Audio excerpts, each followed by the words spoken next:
Alors comme d'habitude, j'ai tourné la vidéo, je te parle de 3 astuces. En fait, il y en a 5. La plus belle, franchement, c'est la dernière. Donc je t'invite vraiment à écouter la vidéo, à écouter le podcast, jusqu'au bout. Allez, je te laisse. Salut tout le monde, puis salut les mamans surtout, ou les papas au foyer d'ailleurs, parce que c'est vrai que apparemment il y en a de plus en plus des papas au foyer. Donc bonjour à tous les parents au foyer, ou à tous les parents de manière générale, parce que peut-être que cette vidéo peut être utile, même si tu n'es pas parents au foyer, parce qu'on a tous besoin finalement d'arrondir ses fins de mois. Donc tu as compris, aujourd'hui on va parler finances, tu l'as vu dans le titre, comment s'en sortir financièrement quand on est parent au foyer, c'est ce qu'on va voir tout de suite. Mais avant de rentrer dans le vif du sujet, je me présente, je m'appelle Aurore, je suis maman de 5 enfants, je suis maman au foyer. Et donc dans cette vidéo, je vais t'expliquer ce que tu peux faire finalement pour arrondir tes fins de mois. Donc il y aura 3 grandes étapes.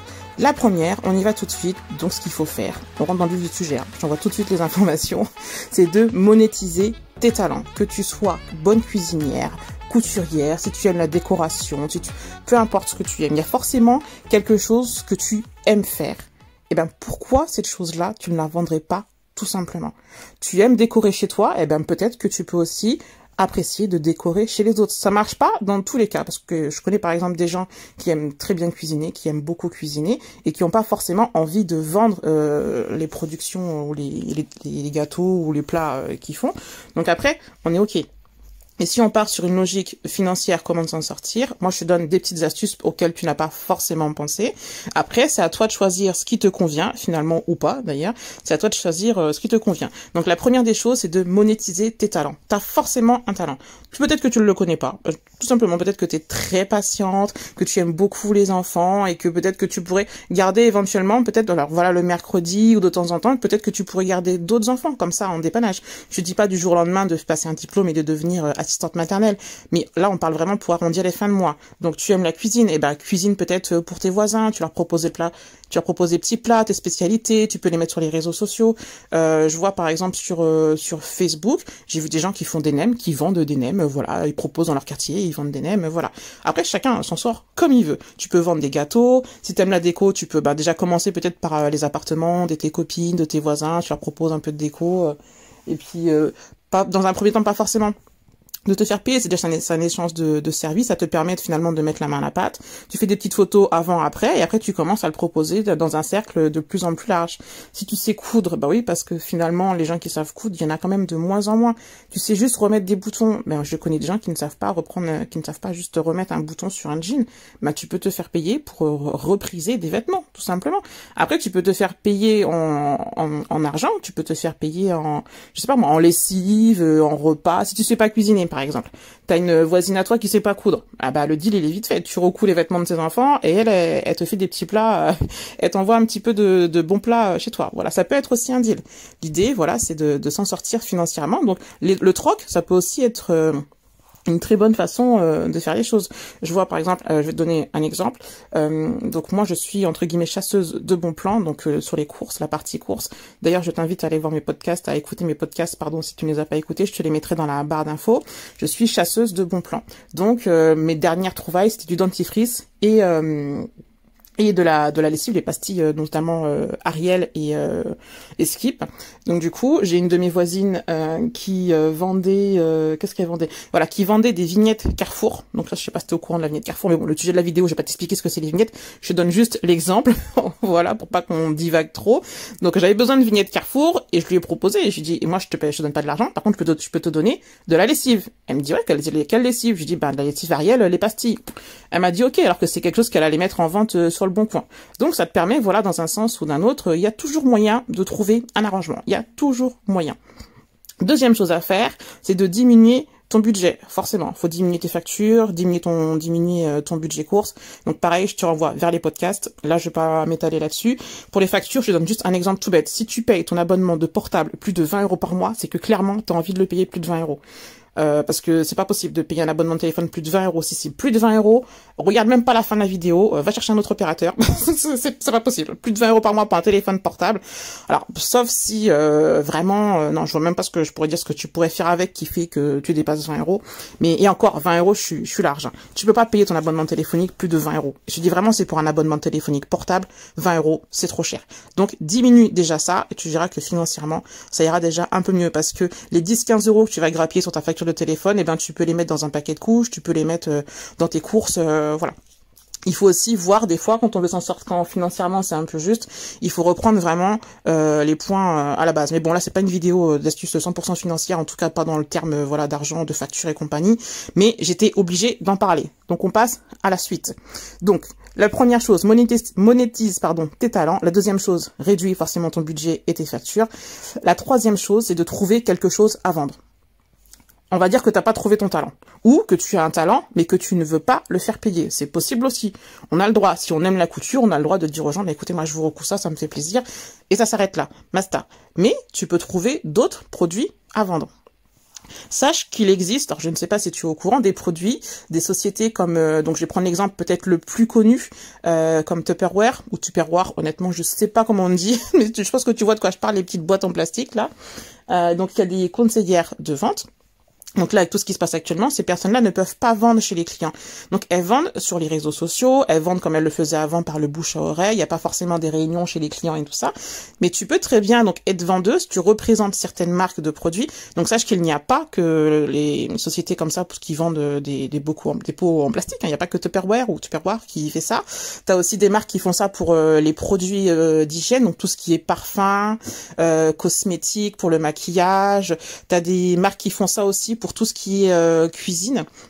Donc je vais pas te donner tous les noms ici parce que c'est pas quelque chose que je maîtrise, j'en entends régulièrement parler par rapport à ce que moi je fais, j'expliquerai ça à l'occasion, mais je vais pas l'expliquer dans cette vidéo là, ça va être un petit peu trop long. Donc je suis régulièrement en contact avec des gens comme ça qui font de la vente de produits. T'as aussi des gens qui sont représentants d'agences de voyage et tout ça, c'est des gens qui travaillent de chez eux. Donc il existe une multitude d'entreprises en fait qui te permettent de travailler de chez toi. D'ailleurs, mets-moi juste un oui en commentaire sous la vidéo si je vois assez de oui. Je te referai une vidéo qui te détaille en fait le nom des entreprises et ce qu'elles font, donc toutes les entreprises pour que tu puisses travailler de chez toi, que ce soit pour vendre, comme je te disais, des parfums, des produits d'hygiène, des produits de cuisine, donc tout ce qui est sucre, bonbons, gâteaux, voilà. Si tu veux une vidéo plus détaillée vraiment sur ces entreprises-là, comment il faut faire pour y rentrer et tout, je te le dis de suite, moi je ne travaille pas pour ces entreprises-là, donc je vais pas te recruter voilà pour les entreprises en question, mais je peux juste te faire une vidéo pour te présenter les entreprises et les produits qu'ils vendent. Après, si pour rentrer vraiment dans le détail, je pourrais te mettre en relation éventuellement avec des connaissances à moi qui le font, mais moi, je ne recrute pas pour ce genre d'entreprise, je ne suis pas dans ces entreprises-là. Voilà. Et enfin, la dernière chose que tu peux faire, c'est de trouver des produits physiques à vendre. Par exemple, si tu aimes beaucoup les jeux de société, eh ben, tu peux tout simplement faire de l'achat-revente de jeux de société. Donc tu prends les jeux, vous jouez avec chez vous et après tu les revends. Tu peux le faire pour les vêtements si t'aimes beaucoup les vêtements. Personnellement, ça c'est d'ailleurs un point que je vais aborder dans un autre de mes podcasts. Mes enfants, jusqu'à l'heure actuelle, ils sont habillés. Ça c'est un choix. Par contre, je dis direct, c'est un choix. T'habilles tes vêtements d'occasion ou pas. Personnellement, mes enfants sont habillés pour la plupart du temps par les vêtements achetés sur le Bon Coin. Franchement, on a beau dire Bon Coin, Vinted, voilà, toutes les plateformes de seconde main, il y a seconde main et seconde main. J'achète en fait ce que je fais, c'est que j'achète des gros lots de vêtements. L'avantage c'est que j'ai 5 filles.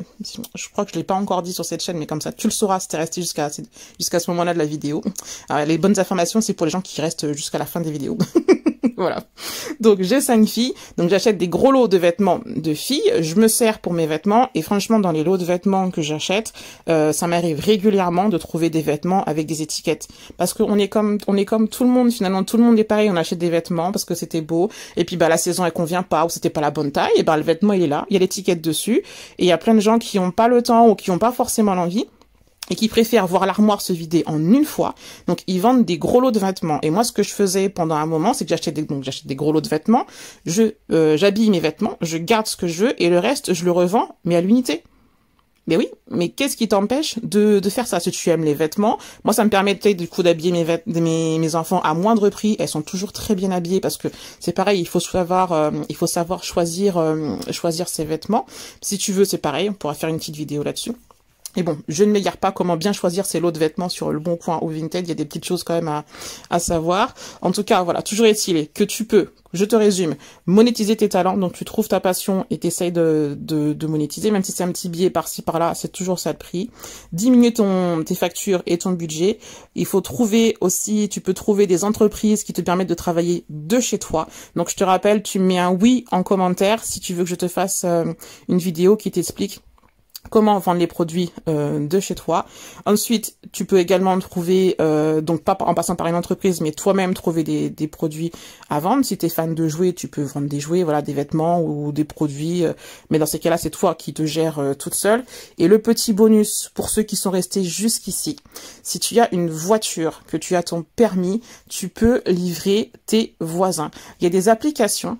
Donc, je te mettrai le nom de l'application que moi j'utilise. D'ailleurs, elle s'appelle Shopopop. Je te mettrai également mon code de parrainage, c'est-à-dire que si tu prends mon code, tu auras 5 € offerts en plus du montant de ta première livraison. Donc, je t'explique comment ça se passe. Tu installes l'application sur ton téléphone.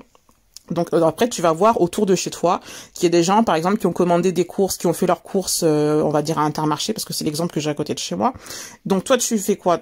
C'est-à-dire que tu valides la course, tu vas garder la course, tu t'inscris sous cette course-là, tu la sélectionnes, tu vas au drive, tu ouvres ton coffre, on charge ton coffre. À ce moment-là, tu valides dans l'application, et au moment où tu vas valider que tu as bien récupéré les courses de la personne, ça va te donner son adresse.